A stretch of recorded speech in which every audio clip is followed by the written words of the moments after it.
Hello friends, welcome to my YouTube channel. आज हम बात करेंगे चैप्टर 6 नागरिकता के बारे में।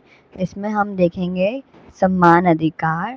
समान अधिकार का जो फर्स्ट टॉपिक है वो है हमारा झुग्गीवासी। झुग्गीवासी में हम देखते हैं कि भारत के हर शहर में झुग्गी झोपड़ी में रहने वाले और अवैध रूप से रहने वाले लोगों की एक बड़ी आबादी है। यानी कि हमारे भारत में बहुत ही बड़ी आबादी में झुग्गी झोपड़ी में अवैध रूप से लोग रहते हैं। हालांकि वे ज़रूरी और उपयोगी काम करते हैं, अक्सर कम मजदूरी पर। उनके पास मजदूरी का काम करने का अवसर होता है, लेकिन मजदूरी कम मिलती है उन्हें। लेकिन उन्हें शहर की बाकी आबादी द्वारा अवांछित मेहमान के रूप में देखा जाता है। जैसे हमारे पूरे भारत में जैसे लोग रहते हैं, वैसे उनको नहीं देखा जाता है। उन्हें एक अवांछित रूप से देखा जाता है, अवांछित मेहमान के रूप में उन्हें देखा जाता है। झुग्गीवासी का नेक्स्ट पॉइंट है, झुग्गी झोपड़ी में जीवन और संपत्ति असुरक्षित होती है, यानी कि वह सुरक्षित नहीं होती है। हालांकि झुग्गी झोपड़ी में रहने वाले लोग अपने श्रम के ज़रिए अर्थव्यवस्था में भी महत्वपूर्ण योगदान देते हैं। इसका नेक्स्ट पॉइंट है, शहरी गरीबों की स्थिति के बारे में सरकारों और सरकारी संगठनों को और खुद झोपड़ी में रहने वालों के बीच में जागरूकता बढ़ रही है कि उनका भी विकास कैसे किया जाना चाहिए। झुग्गीवासी का जो लास्ट पॉइंट है वो है, झुग्गी झोपड़ी में रहने वाले लोग भी अपने अधिकारों के लिए जागरूक हो रहे हैं और उन्हें मांगने के लिए एकजुट हो रहे हैं, ताकि उनके भी जो अधिकार हैं उनको मिले। समान अधिकार में हमारा नेक्स्ट पॉइंट है, जनजातीय लोग। हमारे समाज में हाशिए पर जा रहे अन्य समूहों में जनजातीय और वनवासी लोग शामिल हैं। ये लोग अपने जीवन यापन के लिए जंगलों और प्राकृतिक संसाधनों पर निर्भर होते हैं। इन्हें हम जनजातीय और वनवासी लोग कहते हैं। जंगलों या तटों में मौजूद संसाधनों का दोहन करने की चाहत रखने वाले जो वाणिज्यिक होते हैं, उनके हितों के दबाव से वनवासी और जातीय लोगों की जीवन शैली और आजीविका के लिए एक और खतरा पैदा होता है।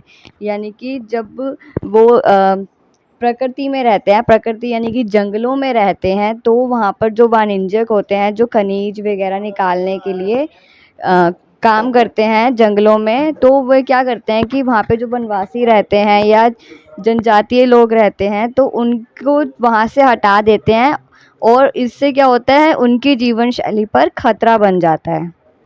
जनजातीय लोग में हमारा नेक्स्ट पॉइंट है, सरकारें इस समस्या से जूझ रही हैं कि देश के विकास को खतरे में डाले बिना इन लोगों को और उनके आवास की रक्षा कैसे की जाए। यह सरकार पर एक बहुत बड़ी समस्या है और यह खतरा है।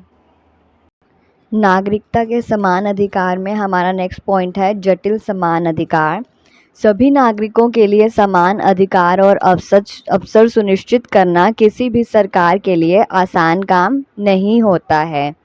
नेक्स्ट है, लोगों के अलग अलग समूहों की अलग अलग ज़रूरतें और समस्याएं हो सकती हैं और एक समूह के अधिकार दूसरे समूह के अधिकारों से टकरा सकते हैं, क्योंकि सभी जो समूह होते हैं अलग अलग, उनकी ज़रूरतें भी अलग होती हैं। तो इस वजह से क्या होता है कि जो उनके अधिकार होते हैं वो भी ऑब्वियस सी बात है कि सेम नहीं होंगे, उनके अधिकार भी अलग होंगे, जिसकी वजह से वह समूह आपस में अधिकारों की वजह से टकरा सकते हैं। जटिल समान अधिकार में हमारा नेक्स्ट पॉइंट है, नागरिकों के लिए समान अधिकारों का अर्थ यह नहीं है कि सभी लोगों पर एक जैसी नीतियां लागू की जाएं, क्योंकि अलग अलग समूह के लोगों की अलग अलग ज़रूरतें होती हैं, तो उनके अधिकार भी उनके तरीके से होने चाहिए। नागरिकता चैप्टर में हमारा नेक्स्ट टॉपिक है, नागरिक और राष्ट्र। इसका फर्स्ट पॉइंट है, राष्ट्र राज्य की अवधारणा आधुनिक काल में विकसित हुई है, यानी कि आज के समय में ही विकसित हुई है ये अवधारणा। राष्ट्र राज्य दावा करते हैं कि उनकी सीमाएं न केवल एक क्षेत्र को परिभाषित करती हैं, बल्कि एक अनूठी संस्कृति और इतिहास को भी वह परिभाषित करती हैं। नागरिक और राष्ट्र में हमारा नेक्स्ट पॉइंट है राष्ट्रीय पहचान को ध्वज, राष्ट्रगान, राष्ट्रीय भाषा या कुछ औपचारिक प्रथाओं जैसे प्रतीकों के माध्यम से व्यक्त किया जाता है कि वह हमारी राष्ट्रीय पहचान है। इसका नेक्स्ट पॉइंट है अधिकांश आधुनिक राज्यों में विभिन्न धर्मों, भाषाओं और सांस्कृतिक परंपराओं के लोग शामिल होते हैं, लेकिन नागरिकों को एक राजनीतिक पहचान प्रदान करने वाली होती है जिसे राज्य के सभी लोग साझा करते हैं। नागरिक और राष्ट्र में हमारा नेक्स्ट पॉइंट है भारतीय संविधान ने एक बहुत ही विविध समाज को समायोजित करने का प्रयास किया है। और इसका नेक्स्ट पॉइंट है भारत खुद को एक धर्मनिरपेक्ष लोकतांत्रिक राज्य के रूप में परिभाषित करता है। स्वतंत्रता के लिए आंदोलन एक आंदोलन या व्यापक आधार वाला आंदोलन था और विभिन्न धर्मों, क्षेत्रों, संस्कृतियों के लोगों के एक साथ बांधने के लिए कृत संकल्प प्रयास किए गए थे। चैप्टर नागरिकता में हमारा नेक्स्ट पॉइंट है सार्वभौमिक नागरिकता। इसका फर्स्ट पॉइंट है अनेक देश सार्वभौमिक और समावेशी नागरिकों का समर्थन करते हैं, लेकिन नागरिकता देने के लिए वह कुछ शर्तें निर्धारित करते हैं। ये शर्तें आमतौर पर देश के संविधान और कानूनों में लिखी होती है, यानी कि वह लोगों को नागरिकता तो देते हैं लेकिन उसकी कुछ शर्तें भी होती हैं। सार्वभौमिक नागरिकता का जो नेक्स्ट पॉइंट है वो है लोक युद्ध या उत्पीड़न, अकाल या अन्य कारणों से विस्थापित हो सकते हैं। यदि कोई राज्य उन्हें स्वीकार करने के लिए तैयार नहीं है और वह घर वापस भी नहीं जा सकते हैं तो वह राज्य विहीन लोग या शरणार्थी बन जाते हैं। उनको एक नाम दे दिया जाता है शरणार्थी या राज्य विहीन लोग, क्योंकि वे अपने राज्य में भी वापस नहीं जा सकते हैं। उन्हें शिविरों में या अवैध प्रवासियों के रूप में रहने के लिए मजबूर किया जाता है तथा उन्हें और ज़्यादा उत्पीड़ित किया जाता है। सार्वभौमिक नागरिकता का नेक्स्ट पॉइंट है समस्या इतनी बड़ी है कि संयुक्त राष्ट्र ने शरणार्थियों की मदद के लिए उच्चायुक्त नियुक्त किया है और भारत ने सताए गए लोगों को शरण दी थी। 1959 में दलाई लामा और उनके अनुयायियों के साथ राज्य विहीन लोगों की समस्या आज विश्व के सामने एक महत्वपूर्ण समस्या बन चुकी है जिसका समाधान निकालना बहुत ज़रूरी है।